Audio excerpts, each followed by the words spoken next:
Okay, welcome back. So today we're going to be on the last lesson of the circuit and it puts everything together. So before we do that, just like always, I wanted you to find the RT, the equivalent resistance for all these stuff. Okay, so pause the video, do it first, and then I'll tell you what I got. Okay, I totally went all out and make this as complicated as I could, right? So you might find it a little bit challenging. So a step at a time, okay? So find out RT for the entire circuit. Okay, so I hope you know that you need to break it down kind of step by step. So the first thing I see are these two that is at the top. These two are connected in series, right? So what that means is I'm not writing all the equation out right now. I just kind of want to show you. So these two are in series. Really, I can turn this into 20, right? So these two in series in real, that's 20. And then at the same time, this is in parallel to that. So if you go through your 1 over 20 plus 1 over 20 equals, and then the inverse again, this whole thing, this whole box should work out to be 10. Okay? So basically, you've now combined all those and say the equivalent resistance for those three are now total of 10. Okay? And then the other chunk that I see are, I'm going to change the color. Let's do this little green. Okay? The next thing that I think I could work on are these three. Okay? I have 3 of the 9 ohms in parallel to each other. And if you actually did all your homework, you should be, even without doing it, you should know that it's like 3 times of it. Okay, like it's actually divided by 3. So but if you're not sure, if these 3 are in parallel, and if you write them out, if I go 1 over RT just for those 3, it'll be 1 over 9 plus 1 over 9 plus 1 over 9. So it becomes 3 over 9. The inverse of it is 9 over 3. So this whole thing should work out to be 3 ohms. So if you punch it in the calculator, this should be 3 ohms. Okay, and then those are now connected in series with the 5, right? The next step that we're going to look at are now the 3 with the 5 in series, right? So I can just add them together. 5 plus 3 gives me 8, right? The total 8. But then that is now connected in parallel with the other 8. So now I have this 8 and this 8 being parallel to each other. So then I go 1 over 8 plus 1 over 8 equals, take the inverse. So all these stuff all together now sums up to be 4 ohms. Okay, and then now the red, which is 10 in total, this kind of pink purplish thing is 4. And then the last one that's left is 10, and they're now all just connected series to each other. So if I were to find the total resistance, it is now equal to all them adding together. So that is 10 plus 4 plus 10. It gives me a total of 24. Okay, did you get that? Okay, so today's lesson is grouping everything together. We call it the circuit analysis. There are actually many different variables and stuff. You have, like, I'm not going to give you a question like this. This is probably way too massive. But if I give you something like this, it's absolutely realistic. Okay? And basically what a circuit analysis is, do you see how I have resistor 1, 2, and 3? And I also have a battery, which is my T.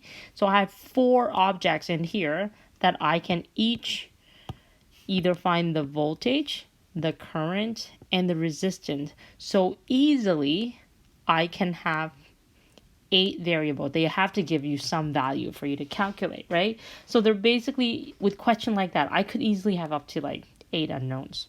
Okay, but we have given you a lot of tools to work with. If you go back to the note, we have given you a lot of tools. We have showed you how to calculate RT, right? If I give you a whole bunch of resistor, you know how to find RT.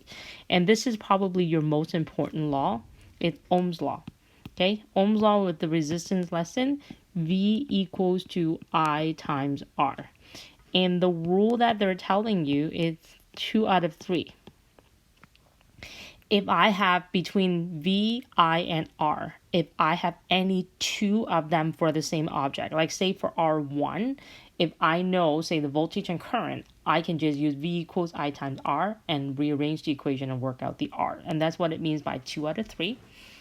And we've also given you the Kirchhoff's law, right? So Kirchhoff's law, we're just going to do a little summary here again. Kirchhoff's law gives you 4 or more equation. Okay, Kirchhoff's law could be the voltage or the current. And I look for the loop for a voltage, V gain equals V loss.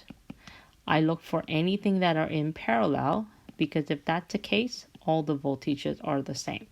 See how every single one of these laws are giving you extra equations for you to work in. Like, because in math, if I have 8 unknowns, I probably need 8 equations, right? But they're not like all in the same equation, right? They're like somewhere in here and there, and then you kind of need to put it together as a puzzle.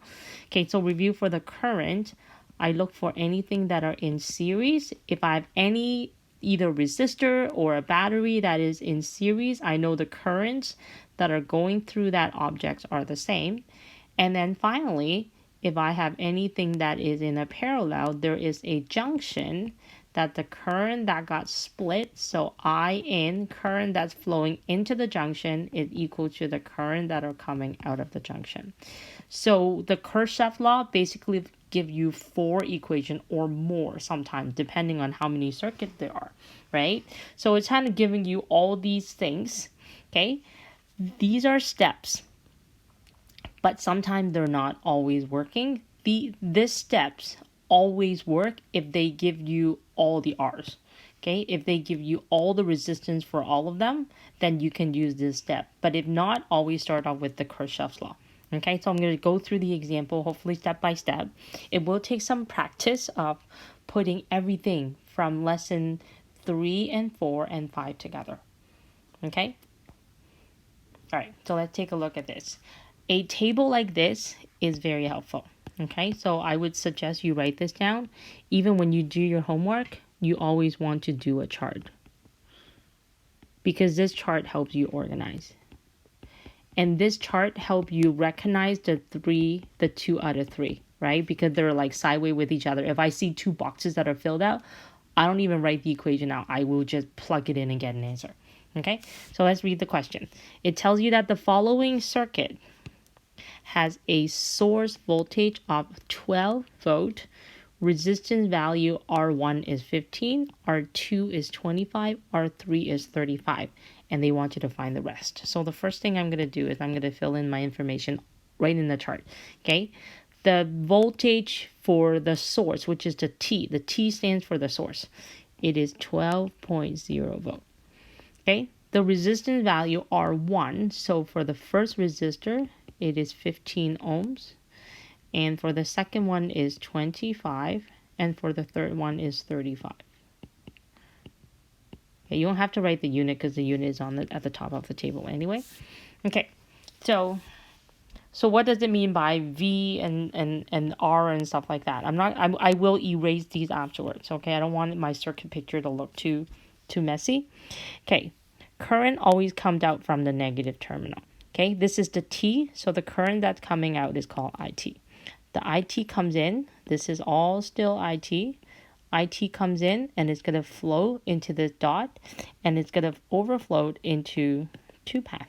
It's going to go through this path because this one is an R2, the current that's flowing through it is going to be called R2. We just want to keep the variable consistent with the object so that we don't have to like always go back and check.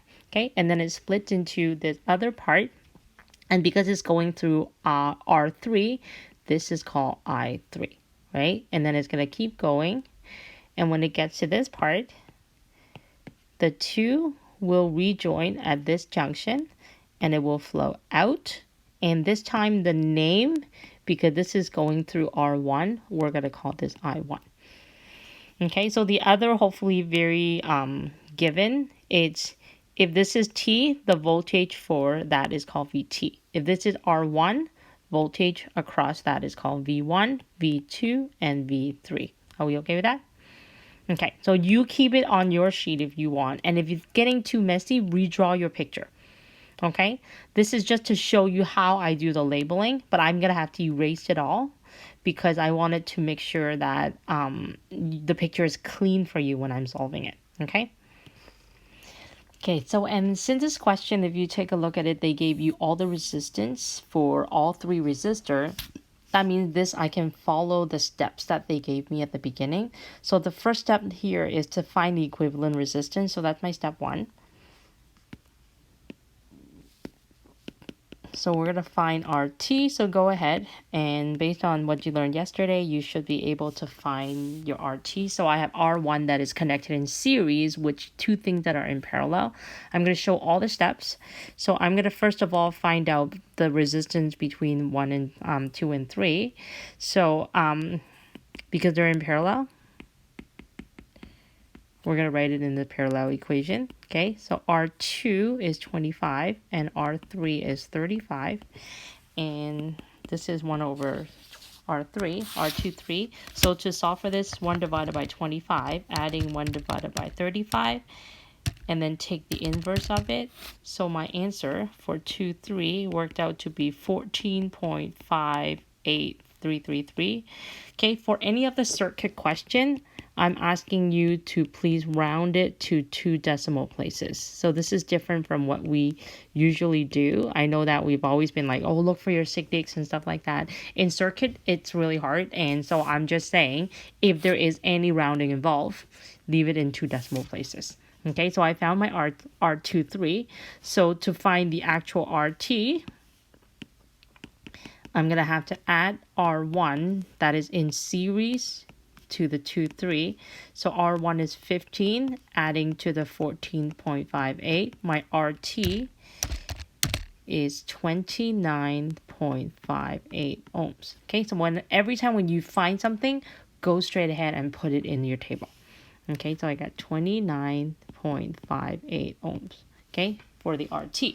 Okay, and be alert when you're using this table. Every time if there is a row that that you have 2 out of the 3. So you can see, look at the T. I now have voltage and the resistance.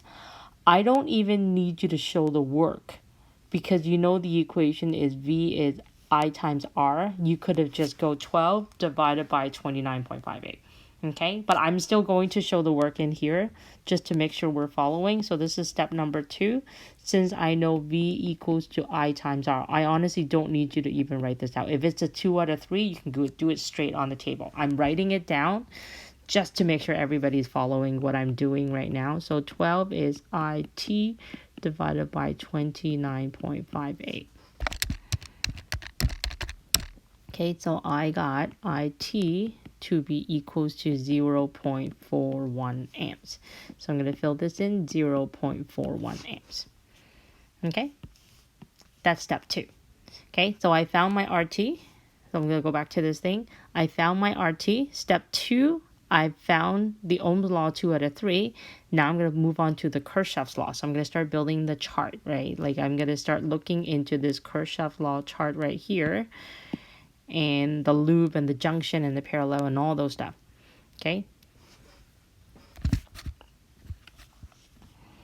So step 3, I'm going to change the color of the pen. Let's do, sure, red. Okay, step 3 now is the Kirchhoff's law. Okay, so voltage and current. I'm going to first of all look at a loop. In the loop, a loop means if I start from the battery and go back to the battery, where will it end? So at the junction here, I either go up or down, is up to you. So I'm just going to go down, and then it has to keep going. It cannot go through 2 and 3 at the same time, right? So voltage gain happens at the VT. Voltage drop happens at 3 and 1. It didn't go through 2, but I can now say the parallel, because that's the next part. When things are in parallel, the voltages are the same. So because voltage, the 2 and the 3 are parallel to each other, I know their voltages are the same. So V2 equals V3. Okay, then let's go on to the current. Okay, on the current, I look for anything that are in series. Okay, and there are, like, this path is in series with each other, right? And so I have 1 and 2 that are in series with each other, right? So I know the currents are the same for T and 1 because they're in series with each other. Okay, So I'm just going to undo. I don't know if I can erase some of these blue marks. It's getting messy. So I'm just going to erase these guys so you can see the junction a little bit better. Okay, the next part is the junction.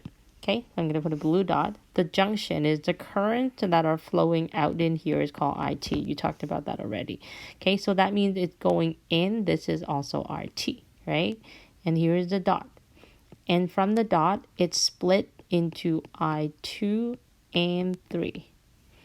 Okay, so at the junction, the current that's going in is called IT, and then it's split into 2 paths, right? It came out for 2 paths. It's I2 and I3. Okay, so the next thing that you're gonna do is you're going to start solving for it. I'm gonna erase this. You guys can have more room on your own paper. So let's see what we have, right? So sometimes I do like to do almost like an inventory just to see, because I'm looking for any equation that has one unknown that gives me the answer, right? So I have the t, I have vt, I have it, and that's it at this point. Okay, but let's see where it takes me. Okay, do you see this? I'm now looking for equation that I only have one unknown. Do you see this one? I already found I1. IT has equals to I1. If I have IT, I1 is also that. I don't even need you to show work. You can put it right in the table. Okay, and then with that done, see, 2 out of 3. Do you notice you now found V1 as well, right? So 0.41 times 15. So I get 6.15. With 6.1 found, that's my V1. I now am going to go down and check off V1 as well. With that check off, I also have my V3 now. You could show your work over here if you want. So I know VT is 12 equals to V3. I don't know what it is, but I know V1 is 6.15. We arrange the equation. So I got V3 to be 5.85. So V3 is 5.85. I found V3. Do you see how I have V3? That means I also have V2, which is also 5.85. And that means I also have my I2 and my I3, because V equals to I times R. So I can just divide the R on the other side. So finishing this off, so 5.85 divided by 25, that will give me 0.23 amps. And then do the same thing for I3, 0.17 amps. It looks really big, but hopefully the way we broke it down for you, it makes it a bit more manageable. Okay, so question 2. Take your time, write out all the ones that you have in the boxes first. Just be careful, right? So V equals IR, V is 12. I1 is 0.5. V3 is 2.5. V4 is 5.0. R3 is 10. Okay, so these are what we have. I see a 2 out of 3, right? So when I see a 2 out of 3, right away, V equals I times R. So 2.5 divided by 10, 0.25. So I'm just going to change color. So 0.25. So all I've done is 2 out of 3. Okay. It's hard for me to find RT, step 1. So I'm going to skip step 1. I can't do anything. I don't have any of the other R's. Now step 2, V equals IR, I've already done. Now step 3 are the Kirchhoff. So let's start writing out the Kirchhoff's law. Don't worry about solving for it at this point. You honestly wanted to equip yourself with all the equations that you can get. Okay, voltage, current. Look for the loop on the voltage. Okay, so I'm going to go this way. Top or bottom, your choice. I'm going to go bottom. I just always like to do the inner loop. That's just my preference. So the loop I got, VT, it went through one battery, which is the T. And then it went through 2 resistor, R4. So I'm going to have voltage 4 plus voltage 1. Okay, things that are in parallel. Okay, the parallel are these guys. These are the two things that are parallel to each other. So the parallel equation is V4 is parallel to 2 and 3. So the voltage, see how I always kind of make sure I'm dealing with voltage right now? I keep them in the chart so I don't get confused. Is it the R, is it the I, and stuff like that. Okay, right, so that's done. Now the next part are the current. First thing I'm going to look for are anything in series. Do I have any parts that are in series with each other? These two are in series with each other, right? Because they're one line. So I'm dealing with I, right? IT is the same as I1. Okay, I also have another two things that are series with each other, right? The second and the third resistors, meaning the current are also the same between them. Last thing is the junction. This junction might be a little bit more confusing, so let's just be very careful. Okay, so junction. The junction, what I'm going to do is I'm going to draw the junction. So like basically the current will come in and this is my junction. The current always starts off with the battery, right? So battery, when it comes out, the current IT, and it keeps going all the way up to here. So the current that's flowing in, it's still considered to be IT. That's the in, okay? What's flowing out from the current is there are two paths that are coming out. There's one to the top and one to the bottom. The bottom is easy. There's only one thing there. Does it make sense that this has to be I4? The top, however, some people get confused. I have one thing that's going into this dot and two things that are coming out. I have I4 that's coming out at the bottom. What is the current that's actually coming out at the top? It is I3. Some people like to write the I2 as well, thinking, well, there's that I2 at the end. But don't get mistaken. It basically is almost like the one street that has two names. You know, like Highway 2 is also called Dundas, right? Like it's just the same name. You could totally write this, or you can totally write this. Do you see what I'm saying? These two are the same. These two are the same. These two are the same. But you can't just replace, like you can't. I have people who like to write it like this. This is the only time that I would say is wrong. Okay? Because look at that purple dot.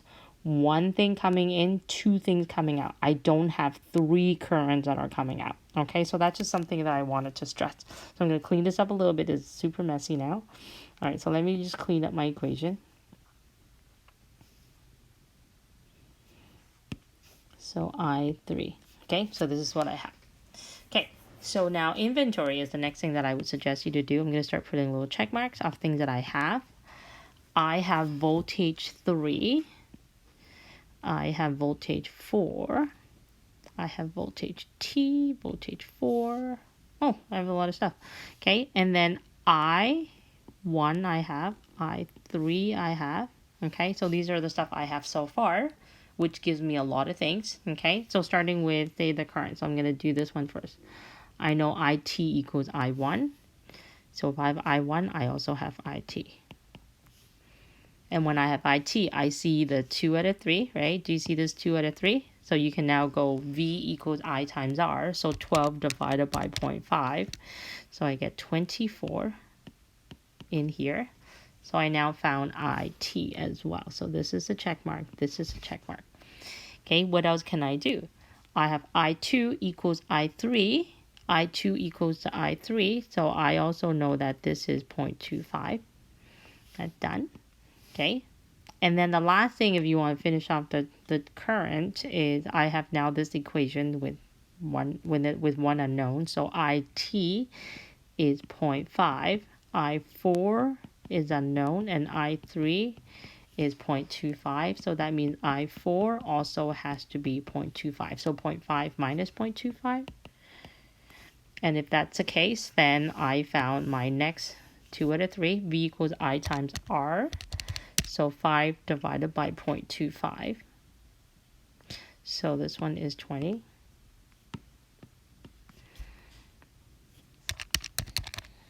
Good so far? Okay, so let's deal with the voltage. You have everything that you need already, right? So let's do this guy at the top here. So VT is V4 plus V1. VT is V4 plus V1. So V1 has to be 7. And then V2 is V4